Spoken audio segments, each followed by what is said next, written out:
नमस्कार, NB news देख रहे हैं। यहाँ पर मैं हूं आपके साथ मुस्कान। स्वागत है आप सभी का एनबी न्यूज के स्पेशल बुलेटिन में। अग्नि 5 से होगा दुश्मन का नाश, क्योंकि defence research and development organisation यानी डीआरडीओ ने बुधवार को जमीन से जमीन पर मार करने की क्षमता वाली अपनी अग्नि 5 बैलिस्टिक मिसाइल का सफल परीक्षण किया है। जानकारी के मुताबिक ये टेस्ट ओडिशा के अब्दुल कलाम द्वीप पर हुआ और इस मिसाइल में 3 स्टेज में संचालित होने वाला सॉलिड फ्यूल इंजन लगाया गया है। अग्नि 5000 किलोमीटर तक सटीक मार करने की क्षमता रखती है। रक्षा मंत्रालय के मुताबिक ये टेस्ट द्वीप पर शाम 7:50 पर हुआ।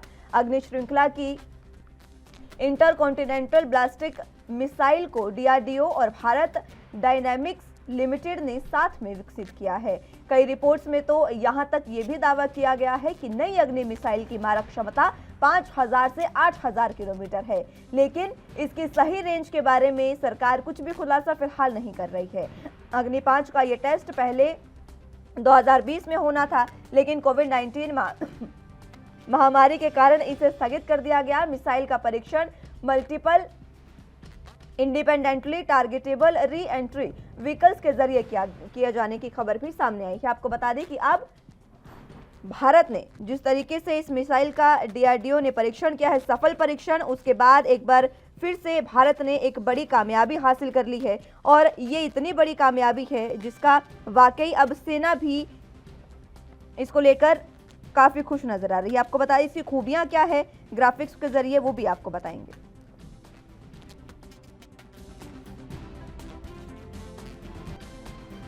देखिए, चाइना ने एक अपना अंदरूनी एक कानून पास किया है जो 1 जनवरी 2022 से लागू करेगा चाइना, जिसमें ये बात कहा जा रहा है।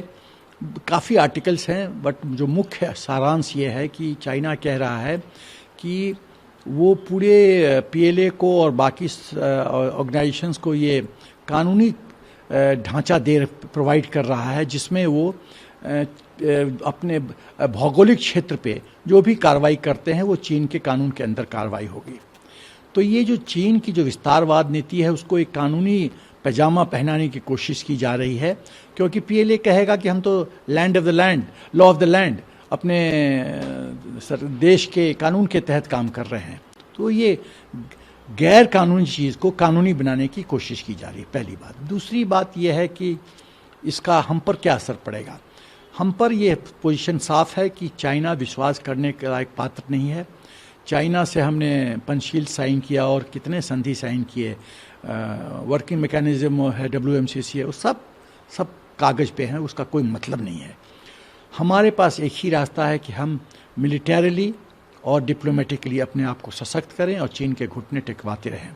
इस परिप्रेक्ष्य में अग्नि 5 का जो टेस्टिंग हुआ है बहुत महत्वपूर्ण है और एक हमको अपना मिलिट्री डिप्लॉयमेंट ज़मीन पर मैचिंग डिप्लॉयमेंट करना पड़ेगा। चीन 50,000 किया, हमको भी 50,000 डिप्लॉय करना पड़ेगा और जो मैचिंग इंफ्रास्ट्रक्चर है वो हमको बढ़ाना पड़ेगा, क्योंकि चीन का इंफ्रास्ट्रक्चर बहुत बढ़िया चीन ने कर रखा है और पुरानी सरकारों की जो पॉलिसी थी वो एकदम बकवास पॉलिसी थी, उसका फ़ायदा उठा के चीन ने ये किया है। लेकिन मौजूदा सरकार बहुत अच्छा काम कर रही है और इंफ्रास्ट्रक्चर डेवलप कर रही है। तो मेरा ख्याल है हाई टेक्नोलॉजी, और सबसे जो महत्वपूर्ण बात मैं कहना चाहता हूँ कि हमारे पास 24/7 सर्वेलेंस कैपेबिलिटी होनी चाहिए कि यदि ऑल वेदर कैपेबल, ताकि यदि चीन के 10 जवान भी आगे बढ़ते हैं तो हमको पता चल जाना चाहिए कि उसकी हरकत हुई है और हमको काउंटर मेजर खेलना पड़ेगा। तो जिस तरीके से अग्नि 5 नाम से दुश्मन का अब खात्मा होने जा रहा है और जिस तरीके से इसका परीक्षण हुआ वो काफी विश्वसनीय और सराहनीय कदम सरकार की ओर से और डीआरडीओ की ओर से है। अब आपको इस मिसाइल की खूबियां बताते हैं ग्राफिक्स के जरिए कि क्या कुछ है। ग्राफिक्स अग्नि 5 के जरिए आपको बताते हैं कि किस तरीके की अग्नि 5 की खूबियां हैं। ग्राफिक्स आपके टीवी स्क्रीन पर आपको दिखा रहे हैं कि किस तरीके की खूबियां इन ग्राफिक्स के जरिए आपको बताते हैं अग्नि 5 मिसाइल की। आपको बता दें कि अग्नि 5 ये जो मिसाइल है ये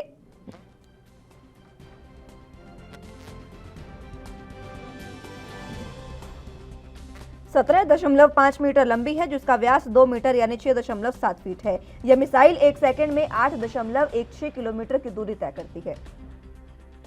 इस मिसाइल की खूबियां आपको बता रहे हैं ग्राफिक्स के जरिए। ये एक साथ 1.5 टन तक परमाणु हथियार ले जाने में भी सक्षम है, यानी कि परमाणु हथियार ले जाने में अपने साथ एक साथ ये 1.5 टन तक के परमाणु हथियार जो है वो लेकर जा सकती है। इंटर कॉन्टिनेंटल बैलिस्टिक मिसाइल है ये।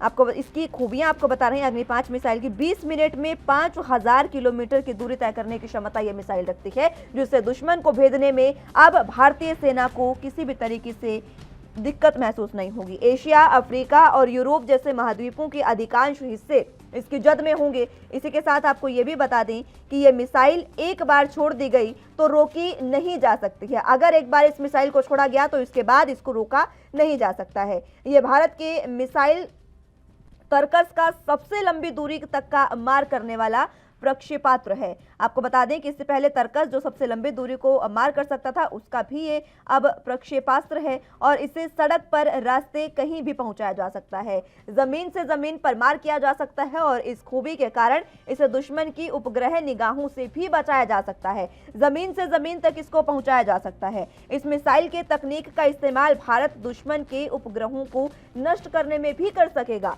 इतनी ताकतवर ये मिसाइल है कि दुश्मन को पता भी नहीं चलेगा और उसके उपग्रहों को नष्ट भी कर दिया जा सकेगा। इस मिसाइल में 3 स्तरीय ठोस ईंधन वाले इंजन का भी इस्तेमाल किया गया है। अग्नि 5 ये मिसाइल जिससे अब दुश्मन का नाश होगा। इस मिसाइल का ये 8वां टेस्ट है। ये भी आपको बता दें 19 अप्रैल 2012 को अग्नि 5 का पहला परीक्षण मोबाइल लॉन्चर के साथ किया गया था। किस तरीके से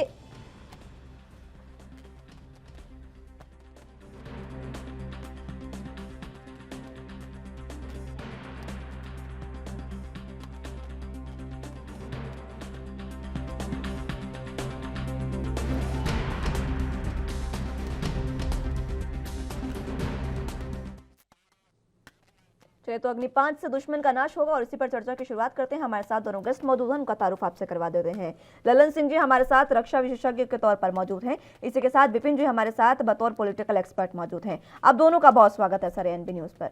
सबसे पहले मैं ललन जी आप ही के पास आना चाहूंगी। बहुत बड़ी उपलब्धि भारत की और वाकई ये बहुत बड़ी उपलब्धि डीआरडीओ की भी है, क्योंकि अग्नि 5 का जो मिसाइल है उसका सफल परीक्षण कर लिया गया है और अब सेना को और ज्यादा शक्ति इसके जरिए मिलेगी। मैं आपसे जानना चाहूंगी कि सेना को अब किस तरीके से इसके जरिए शक्ति मिल सकती है। देखिए सबसे बड़ी बात है कि ये 7 बार इस अग्नि मिसाइल का हो चुका है और जो इस बार हुआ है वो चीन और पाकिस्तान किसी भी दोनों देश को, और मैं ये भी बताना चाहूंगा कि पूरी एशिया को ये किसी भी इलाके को नेस्तनाबूद करने की ताकत रखता है।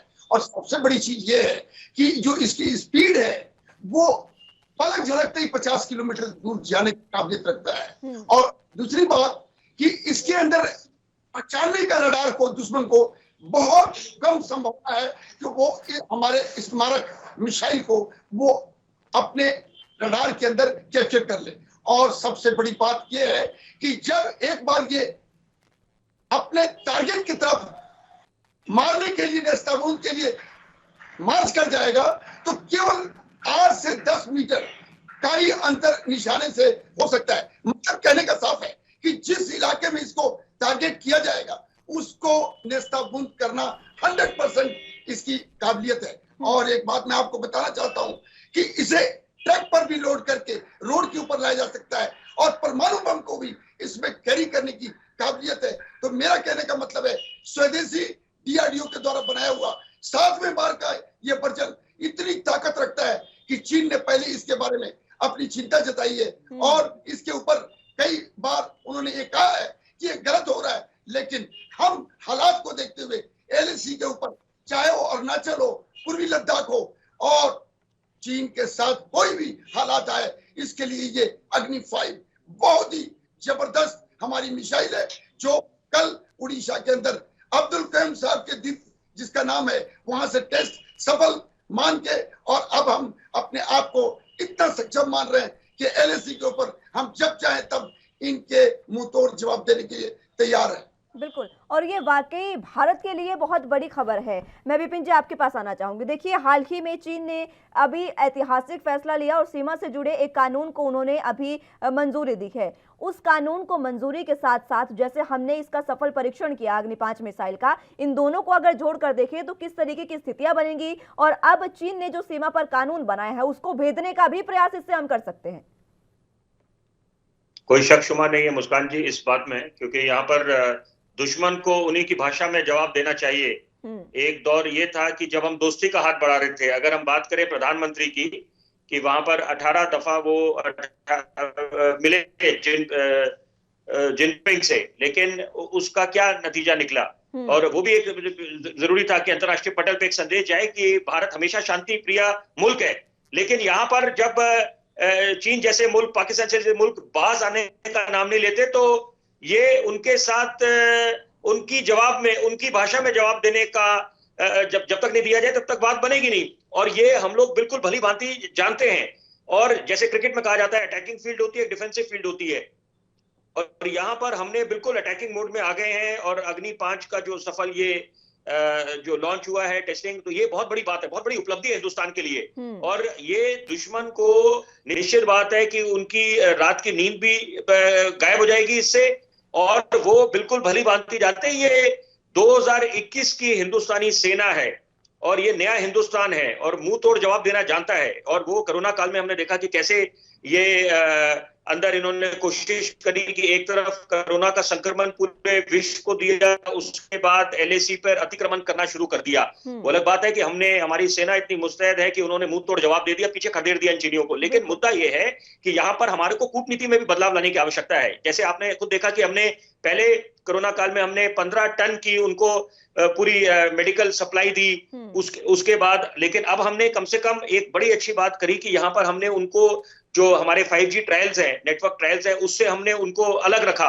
उसके बाद जो चीन ने एक अंतर्राष्ट्रीय पटल पे संदेश देने की कोशिश करी कि हिंदुस्तान को मदद करेगा कोरोना काल में, हमने उसको बिल्कुल मना कर दिया, सरे से खारिज कर दिया उस बात को। और यहाँ पर अब वक्त आ गया है कि जब हम लोगों को मुस्तैद भी रहना है। और खास तौर पे एक बंकर्स के बारे में बात बोलना चाहूंगा कि चीन कि वो जो बंकर्स बनाता है, और ये उससे हम लोगों को बहुत सचेत रहने की आवश्यकता है। गलवान पे, पेंगोंगसो लेक जो है, उस पे जो चीन ने ये जो कोशिश करी है बंकर्स के लिए, तो उसमें वो चाहते हैं कि ये जो हमारे जो ट्रूप डिप्लॉयमेंट है वहां पर LAC पर, और ये कोई साधारण परिस्थितियां नहीं है, ये माउंटेन वॉरफेयर जो होता है, और हिमालयन की कितनी एक विपरीत परिस्थितियां यहाँ पर, कि आप कितनी ऊंचाइयों पे बैठे हैं यहाँ पर, और वहां पर आपको, और ये उसका सीधा निष्कर्ष ये निकलता है कि चीन की ये एक रणनीति है कि यहाँ पर हिंदुस्तानी ट्रूप को एंगेज करे और वहां पर इंडियन ओशन पर वो वहां पर अपना पूरा बोलबाला जमा ले। लेकिन ये अब यही बात है कि कूटनीति में बदलाव लाने की आवश्यकता है, आक्रामक रुख करना पड़ेगा। दोस्ती बहुत होगी चीन के साथ, क्योंकि चीन बाज नहीं आएगा। और यहाँ पर अच्छी बात यह है कि क्योंकि चीन की जो पर्दाफाश हो रहा है, बेनकाब हो रहा है चीन, कि क्या चीन की मंशा है, क्या ये चाहते हैं, उससे हिंदुस्तान और अमेरिका की आपस में जो भी थोड़ी बहुत दूरियां थी वो कम हुई है। और ये भली भांति अच्छा एक संदेश जा रहा है, जो शांति प्रिय मुल्क है विश्व के, वो हिंदुस्तान की तरफ बढ़ रहे हैं। उनको समझ आ गया कि ये कोरोना काल में भी बाज नहीं आया मुल्क, और कैसे इन्होंने वहां पर भी दुनिया को संक्रमण दिया कोरोना का। जब उनके वुहान शहर से निकला, वहां पर हिंदुस्तान उनके साथ खड़ा था। वुहान शहर में जब ये वायरस हुआ, वहां से लोग संक्रमित हुए, वहां पर हिंदुस्तान ने मदद का हाथ बढ़ाया था। और लेकिन ये लोग बाज नहीं आए और LAC पे अतिक्रमण शुरू कर दिया। अब कम से कम यह है कि 1962 वाली हिंदुस्तानी सेना नहीं है, ये हिंदुस्तान नहीं है। यहाँ पर ये इन्होंने मुंह तोड़ जवाब जो चीनियों को दिया है, ये इनको बिल्कुल सही मायने में इनको एक संदेश मिल गया है कि अब ये लोग जब तक बाज नहीं आएंगे तब तक काम नहीं बनने वाला। क्योंकि हमने जो आपस में डिप्लोमेटिक लेवल पर, मिलिट्री लेवल पर, कॉर्पोरेट कमांडर लेवल पर जो वार्ता का एक प्रक्रिया है, वो तो चल ही रही है अपने आप। वो तो भले ही हम जानते हैं कि चीन जो है हमारा दुश्मन नंबर 1 है और बाज नहीं आएगा, लेकिन वो अपनी जगह है कि वो दरवाजे खोल के रखने हैं। बिल्कुल। और लेकिन अभी जो है वक्त आ गया है कि ये बहुत अहम बातें आपने बताई है। कूटनीति में बदलाव की जरूरत है ही, लेकिन देखिए डिजिटल इंडिया जिसको हम लगातार प्रधानमंत्री नरेंद्र मोदी करते रहे हैं, डिजिटल इंडिया की बात वो करते हैं, कहीं ना कहीं भारत अब उस मुद्दे पर आ भी गया है। और आज खुद की एक मिसाइल एक बार फिर से हमने बनाई है, और ये वो मिसाइल है ललन जी जो जमीन से जमीन तक जाती है और पूरे तरीके से दुश्मन के उपग्रहों को भेद सकती है और दुश्मन को पता भी नहीं चलेगा। तो आप इसको किस तरीके से, सैन्य शक्ति बढ़ेगी, इसको किस तरीके से मानते हैं? और इसी के साथ मैं जानना चाहूंगी आपसे कि ये जो मिसाइल है ये इंटरकॉन्टिनेंटल बैलिस्टिक मिसाइल है। इंटरकॉन्टिनेंटल बैलिस्टिक मिसाइल का मतलब भी मैं आपसे समझना चाहूंगी, किस तरीके से ये और ज्यादा शक्तिशाली होगी?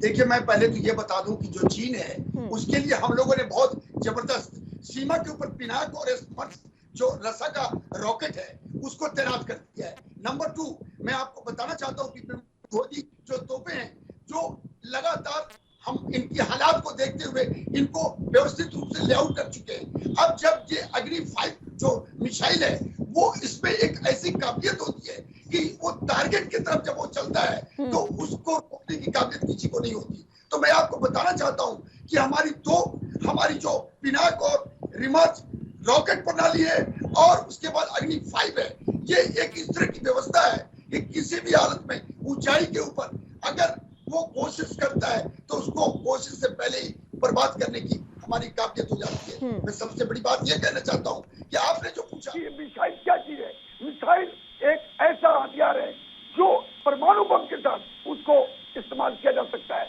और ये हालात जो बन रहे हैं चीन के, आपको मैं ये भी बताना चाहता हूँ कि आज 15 तारीख जो पिछला गया हुआ है उसमें इन्होंने एलओसी के ऊपर अपने 40 सैनिकों की टुकड़ी और पूरे एलओसी को पाकिस्तानी फौजियों के साथ इन्होंने रैकी किया है। मतलब साफ है, केवल एलओसी के ऊपर नहीं, अब ये एलओसी के ऊपर भी अपना दिमाग और अपना प्लान को बनाने की तैयारी में है। मैं आपको ये बताना चाहता हूँ कि जो चीन है उसके लिए जो हमारी बंदोबस्त है, जिसमें तोपें, हमारी मिसाइल और हमारी रॉकेट प्रणाली, ये तीनों मिलकर और उसके बाद जमीनी सेना जो है वो इतनी बेहतर ढंग से उस पूरे इलाके को लगातार प्रशिक्षण भी कर रही है और उस मौसम को अपने को एक्सेप्ट भी कर रही है। मैं उम्मीद करता हूँ मुस्कान जी कि जमीन और आसमान दोनों के तालमेल से, और जैसा आपने देखा एशिया समिट के अंदर कल मोदी साहब ने बाइडेन साहब के साथ मिलकर पूरे हिंद महासागर प्रशांत महासागर को मुक्त और खुला और इंटरनेशनल कानूनी तरकीब से उसकी पूरी मान्यता देने के लिए चीन के ऊपर दबाव बनाया था। और चीन के प्राइम मिनिस्टर जो उस मीटिंग के अंदर थे, उनके ऊपर इस तरह की दबाव बनाना, और क्वाड पहले ही हमारा दबाव बना चुका है। और आज जो संबोधन अपने प्राइम मिनिस्टर मोदी साहब का हो रहा है उसमें साफ है कि समुद्री इलाके को भी हम किसी को गैर कानूनी तरीके से उस पर दबाव नहीं बना सकते हैं। और मैं आपको ये बताना चाहता हूँ कि एलओसी अब हमारी जो भारत की सेना है, हमारी जो एयरफोर्स है, वो रॉकेट, तोप और मिसाइल, ब्रह्मास्त्र मिसाइल जो कि दुनिया में बिल्कुल ठीक है ललन जी, मैं लौटूंगी आपके पास एक बार फिर से। विपिन जी, आपके पास आना चाहूंगी। अग्नि प्राइम का टेस्ट पहले ही हो चुका है और कई और मिसाइलें जो है वो भारत अभी जो है लॉन्च करने वाला है और इसका परीक्षण भी करने वाला है। लेकिन सबसे अहम बात विपिन जी ये है कि परीक्षण से पहले ही चीन को इस पूरे मसले पर मिर्ची जरूर लगी थी और उसने कहा था दक्षिण एशिया के सभी देशों को क्षेत्र में शांति और स्थिरता बनाए रखने के लिए काम करना चाहिए, इस तरीके की बात कही थी चीन ने। मैं ये जानना चाहूंगी आपसे कि वाकई अब चीन को ये तो समझ आने लगा है कि अब भारत वो पहले जैसा भारत नहीं है। अगर चीन के पास तकनीक है तो हमारे पास भी आज इतनी सक्षम तकनीकें हैं कि हम उसको पूरे तरीके से भेद सकते हैं, और इसी वजह से शायद चीन अब कहीं ना कहीं बौखला रहा है। बिल्कुल, मैं आपकी बात से इत्तेफाक रखता हूं और यहाँ पर एक बात समझ लेनी चाहिए, जो निश्चित बात है कि जो हमारे थिंक टैंक्स हैं हिंदुस्तान के और जो हमारी फौज है वो भली भांति जानते हैं कि चीन के बारे में एक बात कही जाती है कि ये लोग बिल्कुल वो उस बात की काबिलियत रखते हैं कि कभी भी मिलिट्री सरप्राइजेस दे सकते हैं। ये बिल्कुल अपने दुश्मन को बिल्कुल आश्चर्यचकित कर देते हैं ऐसा कुछ काम करके। तो ये इस बात के लिए ये क्यों हम बार बार बोलते हैं नया हिंदुस्तान है, नया भारत है, क्योंकि ये बिल्कुल मुस्तैद है, भली भांति समझ गया है कि पीछे जो गलतियां करी उससे बहुत कुछ हमने सीख ली है कि चीन ने क्या क्या करा। आपने देखा कि पहले 6 जून को एक शांति की वार्ता हुई इनके साथ, जब संवाद की प्रक्रिया चल रही थी यहाँ पर शांति बनाएंगे, लेकिन 15 जून को जो नहीं होना चाहिए था वो हुआ जब हमारे 20 बहादुर सैनिक वीरगति को प्राप्त हुए। वो अलग बात है कि चीनी सेना को ज्यादा नुकसान हुआ, 43 सैनिक इनके मारे गए, जिसको हम वीरगति नहीं बोलेंगे क्योंकि ये गद्दार हैं। ये लोग अपनी बात से पीछे चले जाते हैं, उसके लिए जाने जाते हैं कि ये इनकी बात पे भरोसा नहीं किया जा सकता।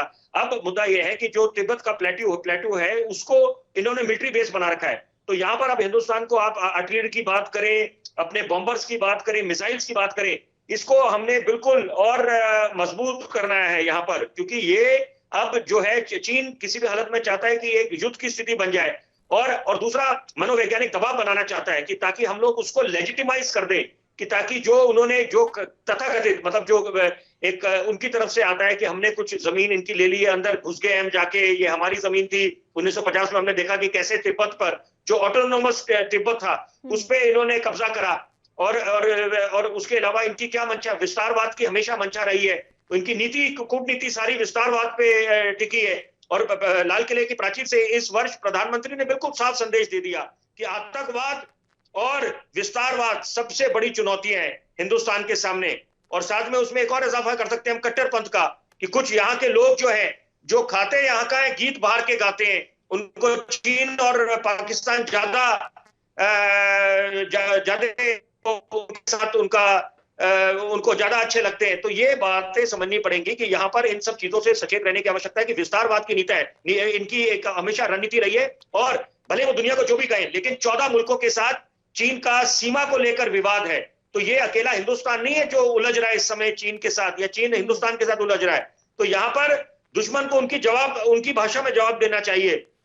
मैंने कूटनीति की बात इसलिए करी है कि वक्त आ गया है कि नई दिल्ली में, राजधानी में, हम लोगों को जिंजियांग का, तिब्बत का, ताइवान का और हांगकांग का दूतावास खोलना चाहिए, ताकि दुश्मन समझ जाए कि ये हिंदुस्तान जो है अब इसने कमर कस ली है।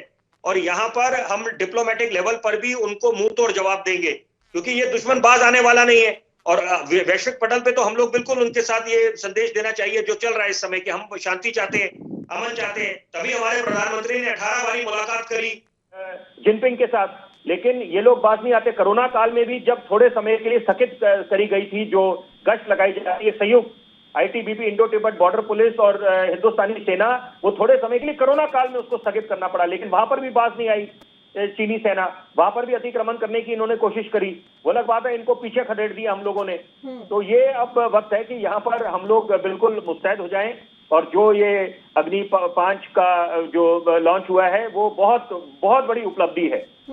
लेकिन विपिन जी, ये भी देखिए जिस तरीके से अब चीन ने ये जो कानून बनाया है, माफ कीजिएगा, चीन ने जो अभी कानून बनाया है उसमें अगर बात करें तो चीन की 10 देशों की जो समुद्री सीमा लगती है और 14 देशों से जमीनी सीमा लगती है। इन जमीनी सीमाओं को इस कानून के जरिए चीन गलत तरीके से इस्तेमाल भी कर सकता है। इसीलिए हमें भी यहाँ पर कूटनीति में बदलाव की जरूरत है। मैं आपसे ये जानना चाहूंगी कि इस तमाम चीजों को देखते हुए कूटनीति में हमें किस तरीके के बदलाव की जरूरत है कि हमारे, क्योंकि देखिए तिब्बती जो देश है वो हमारे साथ बहुत शांतिपूर्ण रवैया उनका हमारे साथ रहा है, और उन देशों को भी हमें कहीं ना कहीं बचाने की जरूरत है, क्योंकि चीन जो है वो उनकी तरफ भी अब कहीं से न किसी तरीके से गतिविधियां कर सकता है। किस तरीके की कूटनीति हमें अपनानी होगी? बिल्कुल, देखिए सबसे बड़ी कूटनीति तो यह है कि पहले जो पूरा देश है, देशवासियों को डट के अपनी फौज का मनोबल 7वें आसमान पर रखना चाहिए। ये सबका दायित्व है, ये किसी को समझाने की आवश्यकता नहीं है कि आप अपना देश प्रेम आगे लेके आए। हम लोग आज भी हमने देखा कि किस तरह की ओछी राजनीति हुई जब हिंदुस्तान पाकिस्तान का ये जो मैच हुआ अभी, उसमें भी देखा कि कैसे हम तो बड़ा गर्व महसूस करते हैं, मोहम्मद शमी अच्छी गेंदबाजी करते हैं या कोई भी अच्छा है, हमारे सब हिंदुस्तानी है सबसे पहले, और हिंदुस्तान के लिए अगर खेल रहे हैं तो सबका मान बढ़ता है। मैच हम जीते या हारे वो अलग बात है, लेकिन सब किसी की आप उस पर आप शक नहीं कर सकते। लेकिन यहाँ पर वहां पर भी अच्छी राजनीति हुई, लेकिन यहाँ पर यह समझना पड़ेगा कि कूटनीति में बदलाव लाने की बिल्कुल आवश्यकता है इस समय। नहीं तो हम लोग ये जो मनोवैज्ञानिक युद्ध कहें या जो इस समय जो विपरीत परिस्थितियां बनी हुई है एलएसी पर, तो वो उस पर हम लोग हावी नहीं हो पाएंगे। उसका कारण यह है कि हम लोगों को समझना पड़ेगा कि ये दौर, अब ये वक्त हिंदुस्तान का है। बार बार हर एक मन से बोला जाता है चेक्सिट का दौर शुरू हो चुका है। जब चेक्सिट का मायने बड़े बड़े मुल्क जो विश्व के हैं वो अपने व्यापारिक नातों से चीन के साथ बाहर निकलना चाहते हैं इस समय, उसका सीधा निष्कर्ष निकलता है कि हिंदुस्तान को उसका फायदा होगा, बशर्ते हम लोग एक अच्छा माहौल बनाए। अपने देश के बारे में अगर हम बोलना शुरू कर दें ये हिंदुस्तान नहीं है, रेपिस्तान है और यहाँ पर ये लिंचिस्तान है, अरे ये बात ये जो बोलते हैं उनको गिरबान में झांकने की आवश्यकता है, आत्ममंथन करने की आवश्यकता है कि ये हिंदुस्तान एक ऐसा देश है पूरे विश्व में जहां पर अल्पसंख्यक बहुसंख्यक हर एक समाज का तबका जो है वो बिल्कुल महफूज है, सुरक्षित है। आप देखिए कि क्या हालत है पाकिस्तान में अल्पसंख्यकों का, और उसके बाद चीन ने क्या हल कर रखा है आप कहीं भी। तो जो ये बातें करते हैं या उनके साथ चीन का मनोबल बढ़ाते हैं, शय देते हैं, तो उनको समझना की आवश्यकता है कि वो किस तरह की बात करे और उसका फायदा किसको मिलेगा। तो दुश्मन के तो मंसूबे और मजबूत होंगे, उनके नापाक मंसूबे और उनको शय मिलेगी। तो ये वक्त है कि यहाँ पर हम लोग अपनी कूटनीति में बदलाव लेके आए और यहाँ पर जैसे हमने उनके बैन, उनके जितने ये ऐप्स पे उन पे प्रतिबंध लगाया, और ये तवज्जो देने का वक्त है कि इस समय हम लोग व्यापार से ज्यादा अपना उत्पादन को दें, मैन्युफैक्चरिंग को तवज्जो दें, कि तभी आपका जो सपना है आत्मनिर्भर बनने का, हिंदुस्तान को आत्मनिर्भर बनाने का, स्वदेश को अपनाना चाहिए, तभी आप उसको और मजबूत कर पाएंगे। यहाँ पर आपने रोजगार भी और देने वादा था सरकार का, तो ये जब सब चीजें मुमकिन तभी होंगी कि यहाँ पर सब लोग, और प्रधानमंत्री ने बहुत अच्छी बात करी इस वर्ष जब लाल किले की प्राचीर से राष्ट्र के नाम संबोधन कर रहे थे, राष्ट्र को संदेश दे रहे थे, उन्होंने बोला कि सबका साथ, सबका विकास, सबका विश्वास, साथ में इजाफा करा। उन्होंने उस नारे में बोला सबका प्रयास। एक अकेला प्रधानमंत्री कैसे सब कुछ मुमकिन कर सकता है? जादू की छड़ी किसी के पास नहीं है। तो यहाँ पर सबको अपना अपनी भूमिका निभानी पड़ेगी, सबको अपनी भूमिका निभानी पड़ेगी और फर्ज भी अपना निभाना पड़ेगा। बहुत बहुत सही बात है विपिन जी। ललन जी, आपके पास आना चाहूंगी। देखिए, चीन पर कानून की हम बात कर रहे हैं, और ये जो चीन का कानून है, ये उनको जमीन पर कब्जा करने का एक तरीके से कहीं ना कहीं एक कह सकते हैं कि उनको एक पूरा आदेश या फिर यूं कहें कि पूरा कानून देता है कि वो किसी भी जमीन पर अब कब्जा कर सकते हैं। मैं आपसे जानना चाहूंगी कि इसको भारत किस तरीके से ले, और इसी के साथ साथ अब सैन्य शक्ति की हम बात कर रहे थे, उसमें अब अग्नि 5 का जो परियोजना है वो उसका उद्देश्य तो चीन के प्रति हमारी जो प्रतिरोधी क्षमता है उसको बढ़ाना है। कब तक अब ये जो अग्नि 5 मिसाइल है ये सेना में शामिल होगी और उसके बाद इसका उपयोग होगा? देखिए मैडम, सीमा क्षेत्र पर चीन का कानून मनमाना और चिंताजनक है, इसमें कोई शक नहीं। कोई जेनेवा का जो नीति निर्देश बनाए हुए हैं दुनिया के अंदर, वो सब यहाँ फेल हो चुके हैं। मैं ये बताना चाहता हूँ कि ये चीन की सोची समझी मतलब ये चाल है। उन्होंने क्या किया है कि जिस इलाके के ऊपर वो बैठे हुए हैं उनको ये समझ में आ गया है कि भारत अब इस दबाव को एक्सेप्ट नहीं करेगा, और लगातार कोर कमांडर के बातचीत में ये बोला जा रहा है कि आप चाहे हॉट स्प्रिंग हो, गोगरा हो या पूर्वी लद्दाख का इलाका हो, आप जहाँ पे थे वहाँ वापस जाइए। तीनों ने एक नीति बना लिया अपने सरकार के द्वारा कि 2022 के जनवरी से हम जिस जगह बैठे हैं वो हमारा है, लेकिन ये मनमानी है। मैं आपको ये भी बताना चाहता हूँ कि सीमा विवाद सुलझाने को लेकर चीन के आक्रामक रवैये का ऊंची के भाषा में अब जवाब देना भारत को जरूरी हो गया है, और ये हो रहा है। आप देख लीजिए, समुद्री इलाका, जमीनी और आसमानी, और यही कारण है कि तोपें, उसके बाद मिसाइल और उसके बाद रॉकेट, और हमारी जो तोप और रॉकेट और उसके बाद हमारी राफेल, इन सभी का जो तालमेल है वो इसी का जवाब है। लेकिन एक बात साफ है कि जो मोदी साहब हैं वो बाइडेन साहब के साथ, और अभी दुनिया के अंदर जो ऑस्ट्रेलिया है और कई देश हैं जो चीन के साथ पूरी तरह से आक्रोशित है, उन सभी को मिला जुला एक तालमेल के साथ चीन के ऊपर दबाव बनाना पड़ेगा। ये कोई जबरदस्ती नहीं है, दुनिया का एक नियम होते हैं। ये जहाँ पे बैठा है उसको दुकान, मॉल, मकान और अपने रिटायर्ड फौजियों को वहाँ बसाने की तैयारी कर रहा है, और हर बार वो बोलता है कि तवांग हमारा इलाका है, जबकि तवांग और अरुणाचल का हमारा एकदम अभिन्न इलाका है। लेकिन उसकी एक आदत है कि वो अपने आप को विस्तारवाद नहीं, वो अपने आप को सही। बिल्कुल ललन जी, ये बहुत बहुत अहम बात है, और अब देखना इसमें सबसे अहम ये होगा कि इस अग्नि 5 मिसाइल को हम सेना में कब तक शामिल करते हैं। बहुत बहुत शुक्रिया आप दोनों का हमारे साथ जुड़ने के लिए और चर्चा हमारे साथ करने के लिए। समय इतनी ही इजाजत देता है, बहुत शुक्रिया आपका हमारे साथ चर्चा करने के लिए। लेकिन अब अग्नि 5 जिस तरीके से जमीन पर प्रहार कर सकती है, इसको जैसे ही सेना में शामिल किया जाएगा तो वाकई ये जो सेना की शक्ति है वो और ज्यादा दोगुनी कर देगी।